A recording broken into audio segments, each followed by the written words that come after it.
Bonjour tout le monde, c'est Maud, je vous retrouve pour un nouveau point lecture spécial fantasy puisque je vais vous présenter 3 livres qui sont dans ce genre-là. Je vais partir de ma moins bonne lecture à ma meilleure lecture, donc je vais vous présenter le tome 2 de la saga The Curse. Ce tome 2 c'est The Crime de Mary Rutkowski, paru aux éditions Lumen.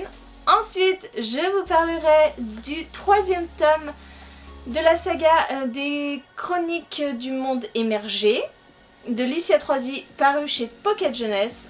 Et pour finir, je vous parlerai d'un e-book avec L'héritage des rois passeurs de Manon Fargueton, paru chez Brajlon Milady.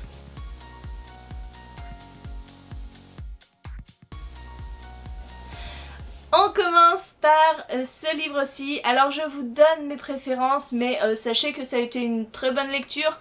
Simplement, avec les 2 autres, c'est celle qui m'a paru la moins bonne. Mais je vous rassure, j'ai beaucoup aimé.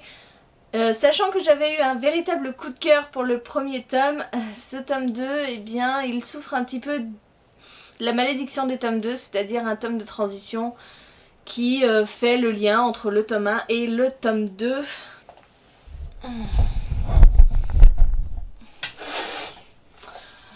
J'ai bougé un petit peu la caméra parce que j'avais l'impression d'être complètement noire de ce côté. Bon, c'est encore le cas, mais tant pis. Dans le tome 1, pour rappel, nous suivions Kestrel, qui est la fille d'un général. Elle a 2 choix dans la vie, ou se marier ou s'enrôler dans l'armée. Elle n'est franchement convaincue par aucun choix. Elle, ce qu'elle veut, c'est faire de la musique.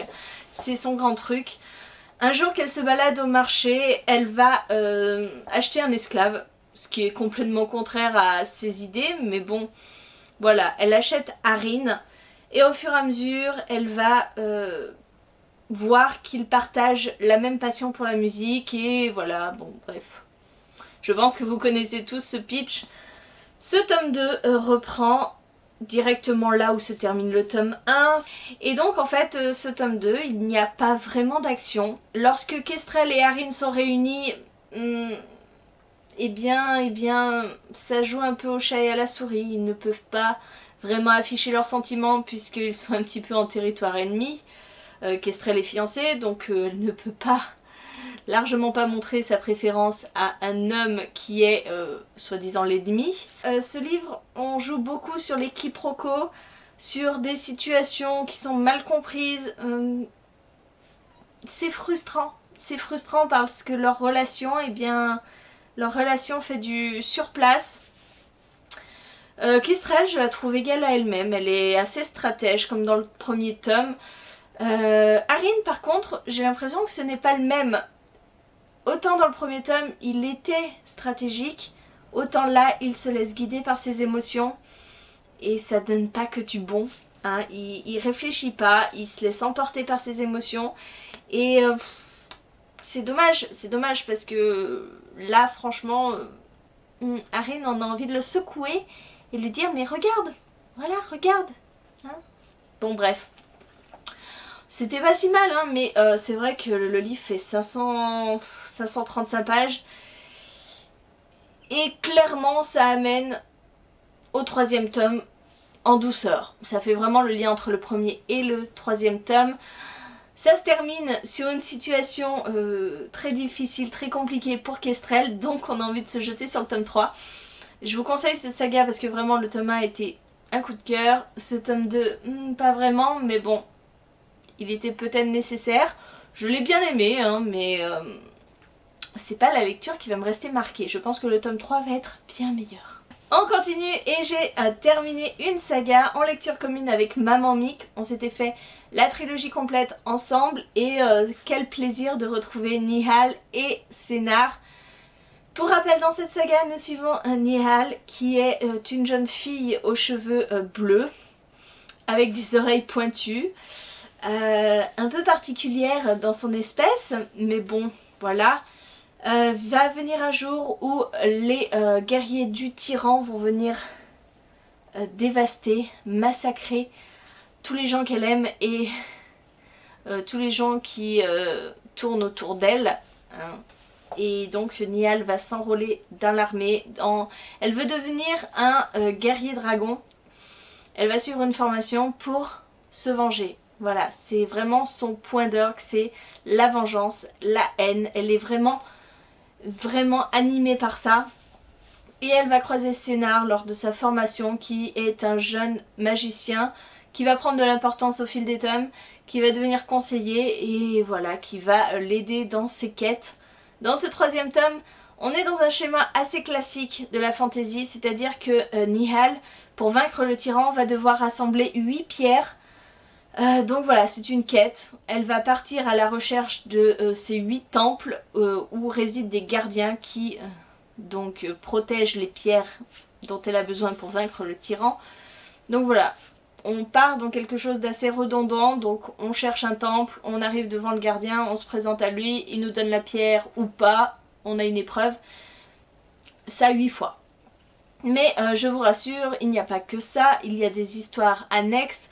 On y suit Ido, on y suit Layo, on y suit d'autres personnages et même Nihal et Sénar vont faire des arrêts obligatoires dans d'autres endroits que ces temples. Et mon Dieu, il y a la bataille finale et le duel entre Nihal et le tyran, ce qu'on attend depuis le début. Et c'était juste trop bien, j'ai adoré, je suis profondément attachée à Nihal et à Sénar, je les aime beaucoup. Donc durant ce tome, j'ai souffert pour eux. J'ai pleuré, j'ai tremblé, c'était dur par moments parce qu'on a vraiment peur. Et c'est la guerre, donc il y a des personnages qui meurent, des personnages auxquels on s'était attaché, que l'on connaît depuis le 1er tome. C'était génial, franchement c'est une saga jeunesse de fantasy. Si vous ne connaissez pas vraiment la fantasy, si vous avez peur de vous lancer, je ne peux que vous conseiller cette saga parce qu'elle est hyper accessible. C'est très simple, il n'y a pas énormément de personnages comme on peut le voir dans la fantasy. Les lieux sont clairement décrits.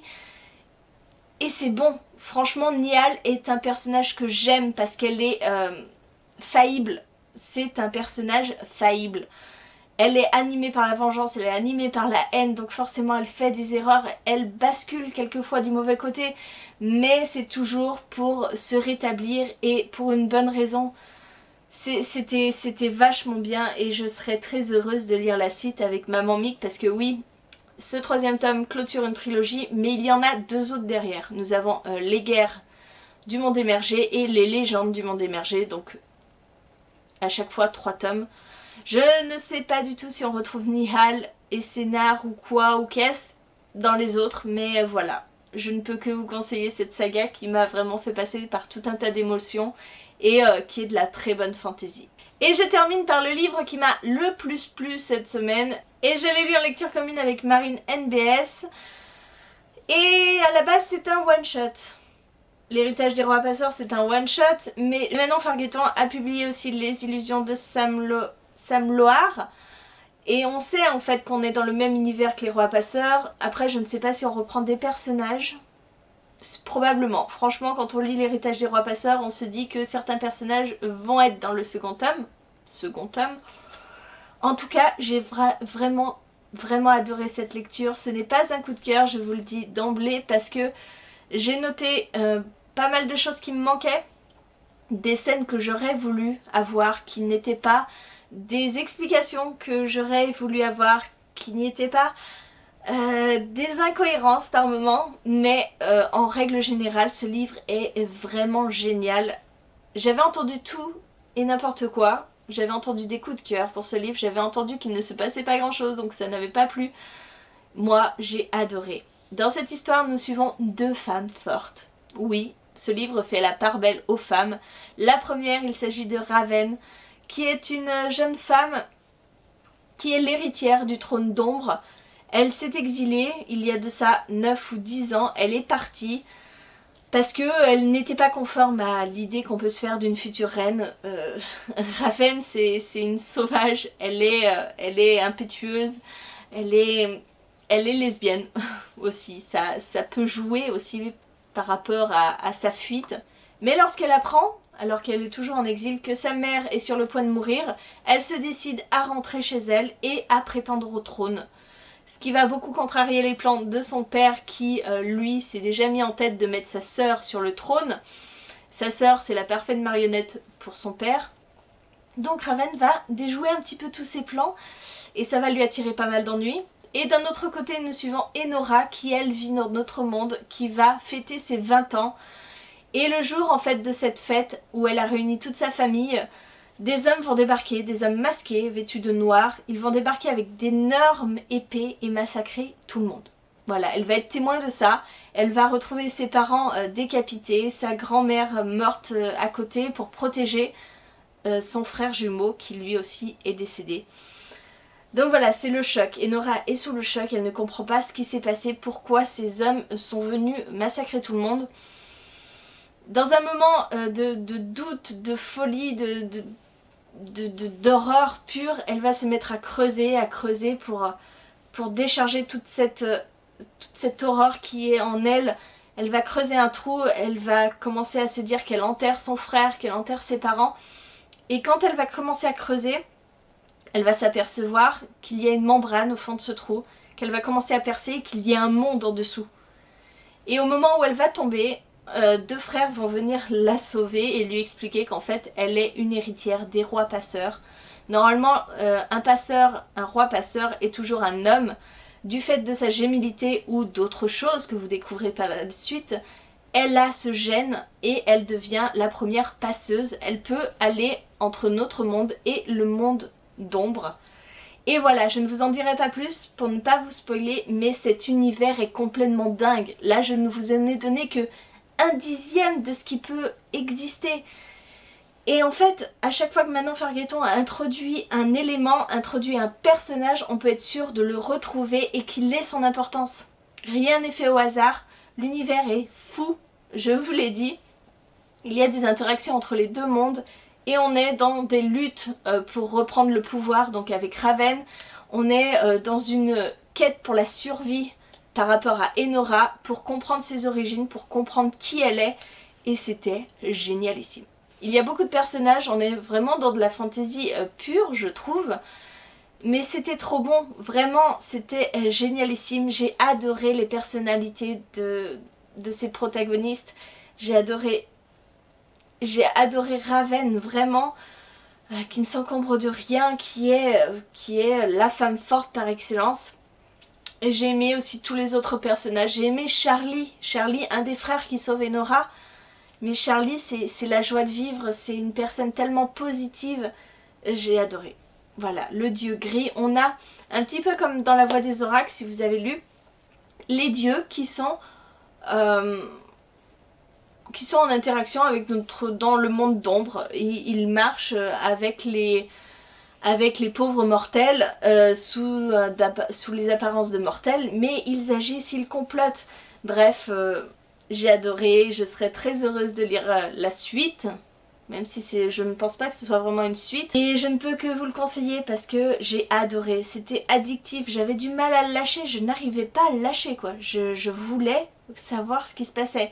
Certes, il y a certains moments qui peuvent paraître longs, mais moi je me suis pas ennuyée. Parce que j'étais à fond dans l'univers et à chaque révélation ça a regagné mon intérêt et jusqu'au final qui laisse un petit goût amer. Je sais pas comment vous dire, mais je veux pas vous spoiler, mais je vous conseille sincèrement ce livre. Si vous aimez la fantasy, vous ne pourrez que aimer l'héritage des rois passeurs. Voilà, j'en ai terminé de ces longues explications sur mes lectures spéciales fantasy. J'espère que la vidéo vous a plu et si vous ne connaissez pas le genre de fantasy, eh bien n'hésitez pas à vous lancer parce que c'est mon genre de prédilection. Donc je suis trop contente, j'ai fait 3 excellentes lectures, voilà, ça me conforte dans mon idée que la fantasy c'est vraiment mon truc. Donc je vous attends en commentaire pour que vous me parliez, que vous me conseilliez peut-être d'autres romans un petit peu dans ces univers là, même si 3 lectures, 3 univers complètement différents, c'est ce que j'aime aussi dans la fantasy, on est vraiment dans une diversité totale, dans l'imaginaire total des auteurs. Et en attendant, je vous fais des gros bisous, je vous souhaite une très bonne journée, de très bonnes lectures et je vous dis à bientôt pour une nouvelle vidéo.